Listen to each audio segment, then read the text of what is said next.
What did you just say? What did you just say? I said, can I say I've been a moody bugger this week? That's hilarious. Welcome, everybody. I'm still a moody bugger. Maybe not quite so much as I was earlier on in the week. Well, I think that sets the nice tone for today's vlog. So, well, Angus and I had a difficult, evening and morning this week. And the good news is that really hasn't happened in a very long time.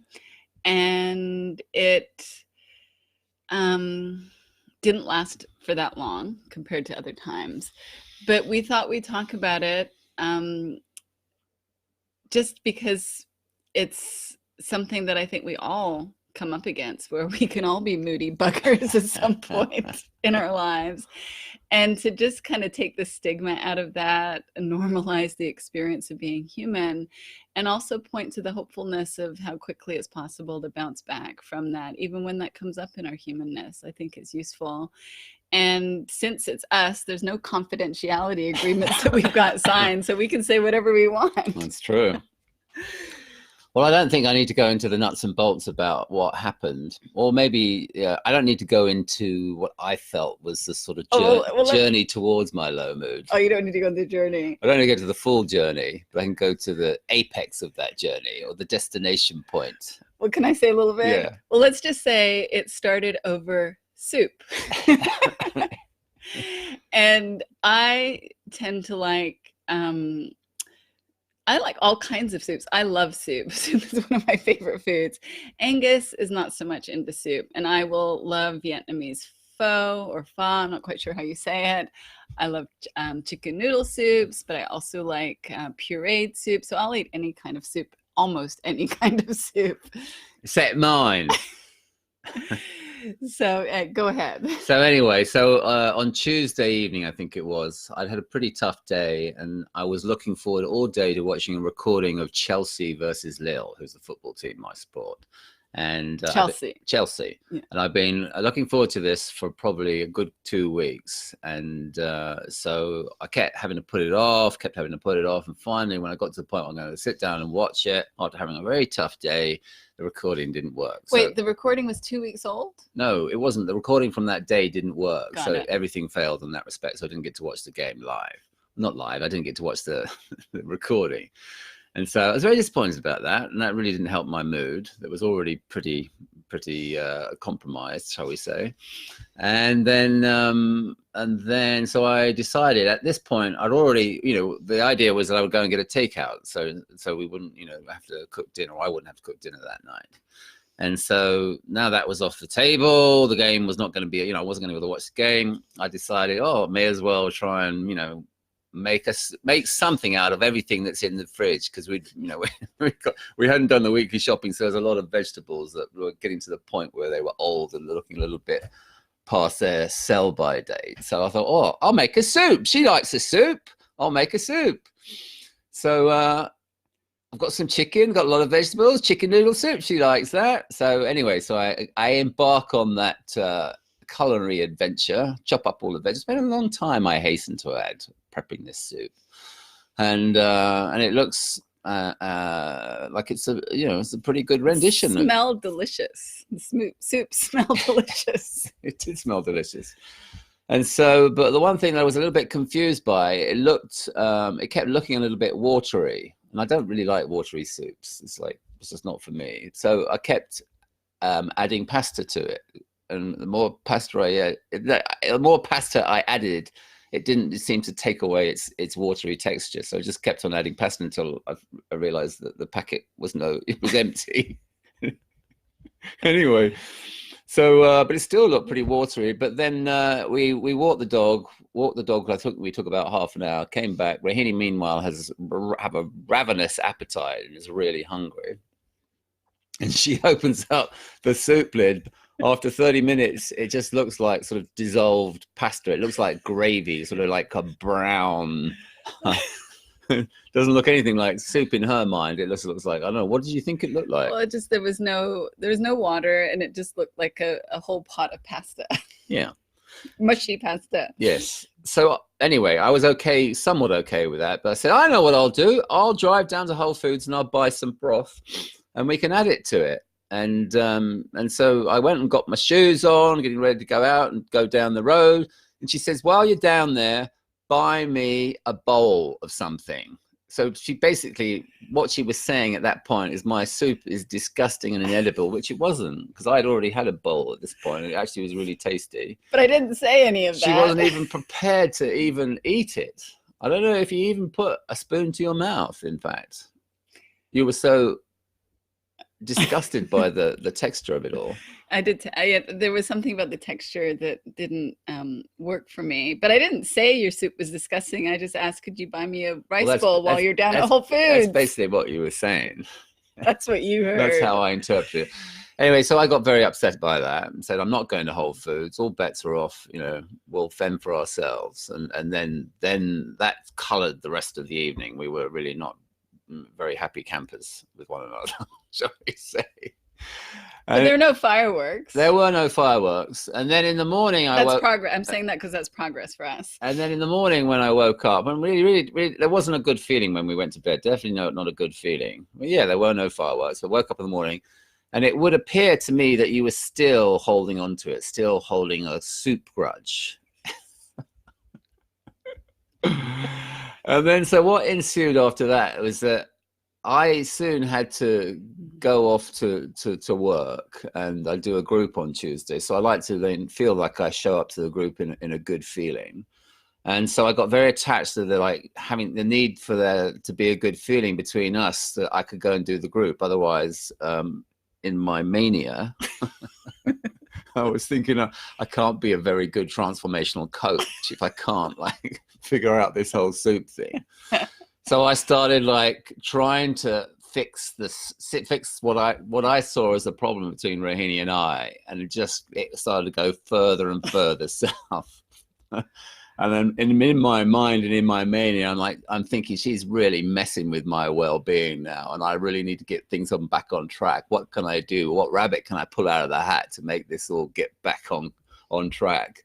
And it just went from bad to worse until finally I just completely lost the plot. And I think I was actually trying to sort of shout my way back into well-being, or try and coerce you back into well-being by probably shouting at you, which is just so hysterical. And it makes me think of that movie, The Man with Two Brains. Is it not The Man with Two Brains? The Peter Sellers movie, Dr. Strangelove? I don't know, I haven't seen it. He's got this split personality, so he's part scientist and part Nazi. And the scientist in him is trying to stop the Nazi from doing Nazi salutes. He's walking around like that, trying to stop and do this Nazi salute. And I feel like transformational coach, total maniac, total transformational coach, total maniac. And that's kind of how I felt at that moment. And then it just really, I just fell to pieces. I just completely lost the plot. And I think you got to a point where you're like, I'm done. I'm not even going to talk to you anymore, which was a very sensible decision. And so, but the mad scientist in me was like, well, the transformational coach, well, you should at least, I kept withdrawing. But it was so compelling. The mad, kept coming back. Yeah, the maniac in me was so compelled by having to find its way back to well-being that I kept coming back. But finally, I got to a point where I think I walked into the bathroom and I was just standing there. I was like, I'm going to go back. Oh, don't go back. Stay. You know it doesn't make sense. Stay here. And then I finally decided, I'll just have a shower. But there was that decision, I'm going to have a shower. Suddenly there was a sort of pattern interrupt. And I realized, no, this is crazy. And then I realized, look what you're doing. You're actually trying to fight your way back to well-being when you know so much better than that. But all you have to do is just let go of the controls, and it will happen naturally. You will come back into balance by just completely disengaging with this whole situation. And then it was this moment where I just I got it and realized it's but it's so interesting to see how there is so much coaching work to do with our clients about, you know, that idea that don't try find your way back to well-being when you're feeling out of balance, and become more attuned to the indicators that you're out of balance so that you don't have to do that. But I completely lost the plot and had this very human moment. Yeah. And now, obviously, hopefully it's a great reference point to me. But at the time, it was really compelling, you know, that there was this sort of Dr. Strangelove moment. That's funny.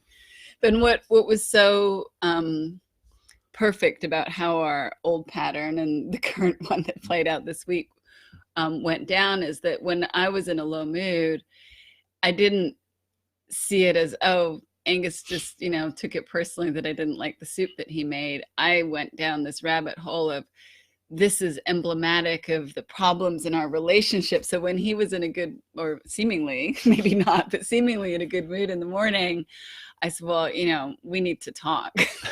I haven't heard that for a long time. I know. I haven't said that for a long time. And so then whatever I said just was like throwing gasoline on a fire that maybe there was only a little spark left in you, but that was like, right. And yeah, and it really hurt. Like, it was so painful. It was really painful to kind of be in this discord with you. And I think that when we hurt in that way, we get a little frantic.